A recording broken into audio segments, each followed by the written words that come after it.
जिंदगी का अनमोल सबक। स्टोरी का नेम। किसी को परखने को जल्दबाजी का मजाहिरा न करें। एक आदमी के 4 बेटे थे।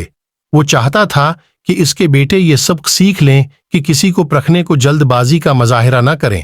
लिहाजा इस बात को समझाने के लिए इस आदमी ने अपने बेटों को एक सफर पर रवाना करने का फैसला किया और दूर दराज इलाके में नाशपाती का एक दरख्त देखने के लिए भेजा। एक वक्त में एक बेटे को सफर में भेजा कि जाओ और उस दरख्त को देख।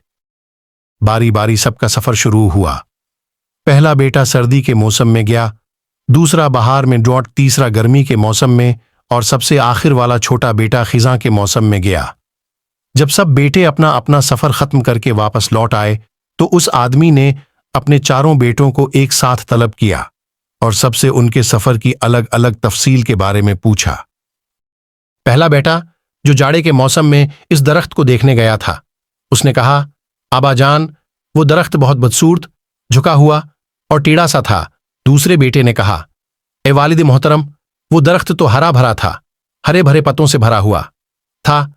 तीसरे बेटे ने इन दोनों भाइयों से इख्तिलाफ किया कि वो दरख्त तो फूलों से भरा हुआ था और ये कि उससे हुसीन मंजर पहले कभी देखा ही। सब के बाद इस आदमी ने मुस्कुराकर अपने 4 बेटों की तरफ देखा और कहा कि तुम 4 में से कोई भी गलत नहीं कह रहा, सब अपनी अपनी जगह दुरुस्त हैं।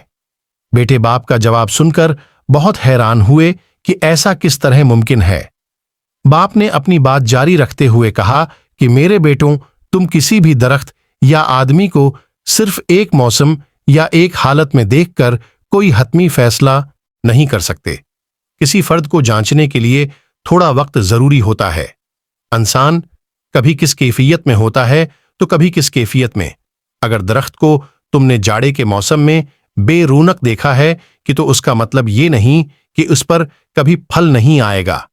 इसी तरह अगर किसी आदमी को तुम फकीरी की हालत में देख रहे हो तो उसका मतलब ये नहीं कि वो आदमी बड़ा ही होगा। मेरे बेटों, कभी भी जल्दबाजी में कोई फैसला ना करो। किसी को उस वक्त समझाया परखा जा सकता है जब ये तमाम मौसम उसके ऊपर गुजर जाएं। अगर तुम सर्दी के मौसम में ही अंदाजा लगाकर नतीजा अख्त कर लोगे तो गर्मी की हरियाली, बहार की खूबसूरती और भरपूर जिंदगी से लुत्फ अंदोज होने से रह जाओगे। My name is Ali. मेरे चैनल को सब्सक्राइब और लाइक जरूर करें और स्टोरी कैसी लगी यह भी कमेंट में बताएं।